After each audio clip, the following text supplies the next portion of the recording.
All right, we're back. Just completely like stealing stuff from Twitter or like just literally just looking at tweets for views and likes. Just want to talk about like yesterday the whole like. All right, yeah, I'm just gonna start with this. So you may probably saw this. The chant for the MSG was us chanting for Trae was Trae is balding at only 22 years old. Trae's hair thinning at an alarmingly fast pace, and he has a bald spot forming on the crown of his head. This will be a much more effective chant to take advantage of home court and throw Trae off his game.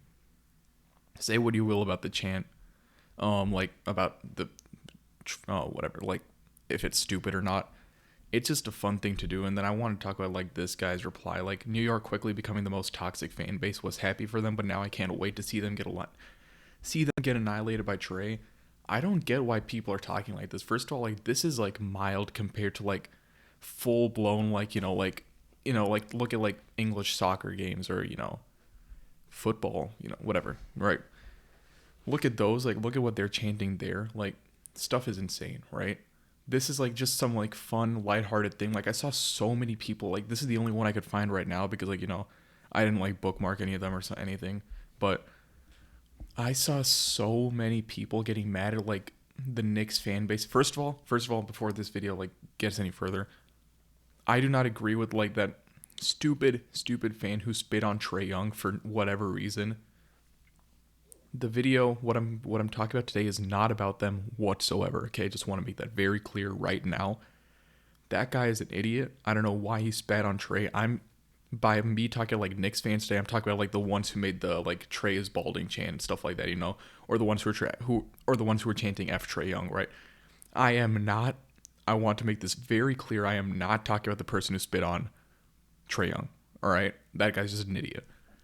Anyways, I don't get why people are like so up in arms about like the Knicks about the Knicks fans just chanting and all this stuff. Like you got to realize this is the first time they've yesterday was the first playoff win they've had since 2013, I think.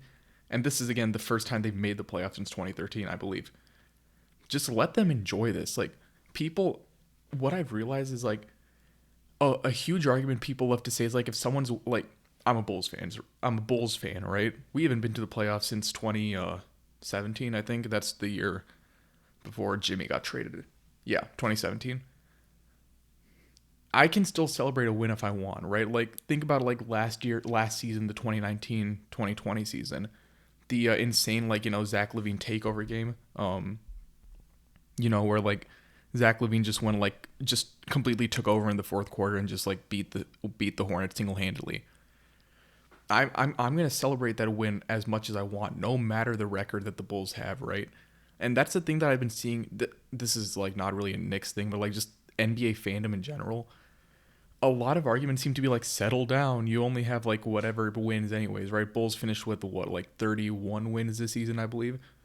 I it feels like I'm not allowed to celebrate a win because the Bulls have 31 wins and they're not good enough for someone to celebrate having a win. That's what I realized. Like just seeing how the like not a lot of the NBA fans were like this. Like a lot of the NBA fans are genuinely happy for the Knicks. I am, personally, on top of the Knicks making the playoffs for the first time since 2013. Also, Taj Gibson, Tom Thibodeau, and Derrick Rose. The people who I grew up watching. But like, this is something I've noticed a lot more now. Like, you're not allowed to like celebrate or like enjoy watching a team unless they're really good, right? It's like unless you're a Nets fan, unless you're a Lakers fan, unless you're like any of the top like widely known elite teams or teams with superstars on them, you're not allowed to enjoy watching basketball or you're not allowed to enjoy celebrating basketball games. And that's what I hate, right? Like it doesn't matter the record, like you're pretty much just like saying people can't be fans of teams unless their team is like, just has a absolute like super team, right? Which is so dumb and so preposterous, right? Like I just don't get why people feel like they need to be this way. Like let's look at this reply again, right? Like the whole New York quickly becoming the most toxic fan base. They are not becoming the most toxic fan base at all. Being a toxic fan would be like yesterday what I was talking about with the Russell Westbrook popcorn incident with the 76ers, right? That's a toxic fan. I'm not going to like generalize the whole Sixers fan base for that, right? That's a toxic fan, not a toxic fan base, right? Like a toxic fan in the New York Knicks example would be, the guy spitting on Trae Young. That doesn't mean the entire fan base is toxic because they're chanting Trae is balding. It's just a fun way to get inside a player's head, and you don't even know if it's getting into the player's head or not. It's just a fun way to like, just kind of like show their support of the Knicks, and like, it's pretty much like it's just a war cry, pretty much, right? Like, what I love about this, like, Trae Young isn't taking this as seriously as most NBA fans are, right?